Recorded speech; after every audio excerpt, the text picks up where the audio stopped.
as an athlete, or even as a person, sometimes you're faced with an important decision.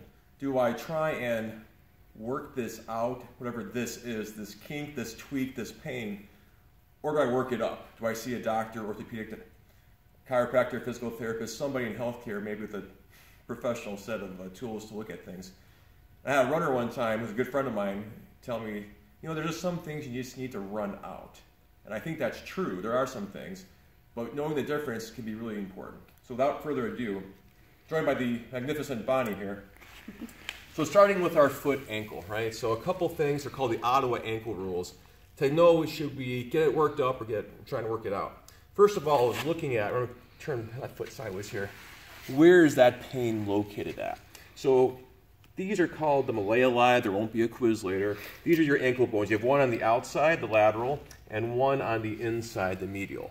Now, location of pain here is crucial. If it's on the back half of either one, the lateral or the medial malleoli, that should be worked up. Get a set of x-rays. If the pain is on our fifth, right, we got 1, 2, 3, 4, 5, fifth metatarsal, is this the one that went to the market? It's this one stayed home, I forget. If it's painful here, again, get that worked up. If it's also painful right in the center of our arch, we have a bone here called the navicular, there won't be a quiz later, that if it's tender, painful, get that x-rayed. It's the most prominent bone in that mid part of your arch. Finally, if you can't bear weight. Now, limping still counts as bearing weight. It may be sore, maybe a little ouchy, but if you can still bear weight and walk, even if you're gimpy, that's usually a good sign. If you can't do that, get it worked up. Now let's talk about the knee. In our, should I work it up or work it out? Now with the knee, a couple key spots here for location. The first one's just going to be the knee. Actually, I can close up, right, Bonnie? Mm-hmm. Yeah. Show off those athletic legs. There we go.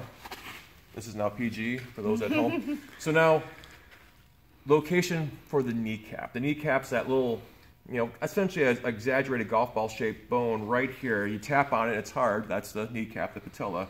If we have pain from here, maybe you slipped and fell, you jammed that knee straight into something. If that's the source of pain, get that worked up. Get an x-ray type thing. Along the side here too, we have another bone. So the lower leg, real quick for anatomical purposes, we have a tibia and a fibula. Tibia is the main one. It comes down from knee to ankle. The fibula is the one on the outside, out through here. Now, I'm going to have Bonnie bend her knee here a little bit.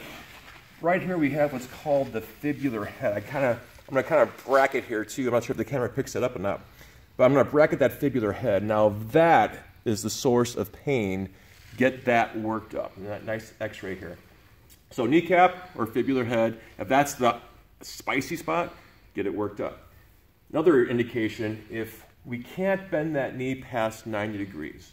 So we don't need to have high school geometry here. So here's the top thigh, here's the lower leg, here is about 90 degrees. If we can't get there, if it's about to here and it's painful, ouchy, ouchy, get that worked up. We can't really, work that out a little bit. And then finally, much like with our ankle, if we can't bear weight, and again, gimping here still counts. If we can't bear weight, get that worked up. There might be something happening on the inside. We can't see with our eyes, can't feel with our fingers, but it's always a good job, if in doubt, to go get that done. Now, let's jump up here a little bit. Mm-hmm. We'll go back to G rated now. All right. Bonnie's going to stand here and face her accusers. Actually, I lied. She's going to face away from her accusers. So, back pain, right? Back pain is so common. Essentially, if you're alive, at some point in your life, you're going to have some back pain. It's just how it is, right?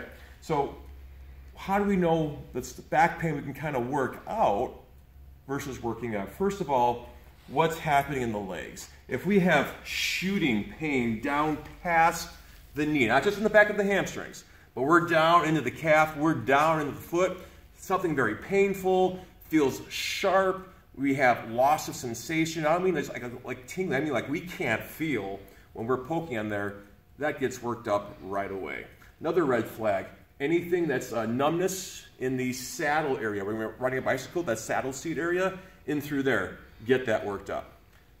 Another one with the legs, if we're losing some strength, our foot's kind of dropping down when we walk, our toes are dragging, walking downstairs, our leg feels like it wants to buckle, get that worked up. The next thing here too, actually have the Bonnie face the beautiful Emma on the floor. Can we find a position of comfort? So for most things that involve the back, if we can work them out, there should be a direction. Maybe we feel better being a little flex. We can start doing some things here, child's pose, cat back things. Maybe we feel better being really ramrod straight, maybe even a little bit of extension. We can do some things through there. Maybe we feel better rotating a little bit to the right, feels great, whereas the left is a little wonky, but we can still work on things going to the right. There should be a direction of comfort some way. If there's not, work that up. And again, if in doubt, work it up. Now let's go talk about the neck here. Now I'll let you face your users. So with the neck, it can be kind of tricky, like the low back, as far as knowing when to work it up or work it out. A general rule of thumb is this: how did the neck get wonky? If you woke up one morning and you're kind of like, oh, like this, we could probably work that out. If you're on a ladder and you fell and hit your head, go work that up. If you are about anything, I think 4 or 5 feet up off the ground and fall, work that up. If you're in a high velocity car accident, which I think can be 30, 35 miles an hour is high velocity, get that worked up. We can use the arms as indication here too. If we have sharp, shooting, visceral pain down these arms, get that worked up. If we have our fingers losing sensation, you can't feel that anymore, get that worked up. If we can't turn our head more than 45 degrees, so Bonnie, give me full 90 here. 80, yeah, right, so perfect. Here's 90 to the right, Bonnie can go 90 to the left. Perfect. So if we go halfway or less, that's all we got to either side, get that worked up and through there. All right? Let's talk about the elbows, especially for a lot of our younger athletes, whether they're baseball players, softball players. A lot of times as kids are developing, 10 to 12 especially, the body's starting to grow, but the coordination isn't quite there. There's a lot of trip and falls, and we put our arm out to kind of post and stabilize us. So to avoid a lot of useless x-rays, let's do this. Instead you face the door there. Really two indications. If we can't straighten our elbow all the way, and I mean all the way, get that worked up.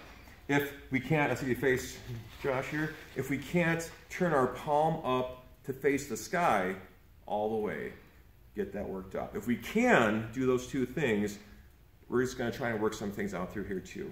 And then finally the shoulder. The shoulder is a little bit harder to have some ironclad, things to hang your hat on, but a few good rules of thumb.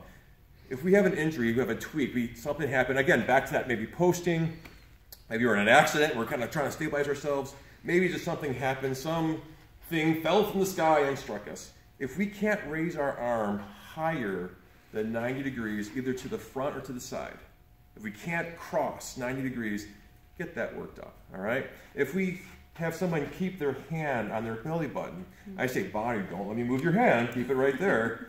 And if it just is like a leaf, now pretend you can't do that. If we can't, if it's just like that freewheeling, get that worked up. And the other way is this too, with arm out to the side, I just tell Bonnie, hold it right there now, and it just gives in, that giving away, there's no zero strength there at all, get that worked up. So try these things out if in doubt. And again, if you're not sure, err on the side of caution, go see a professional.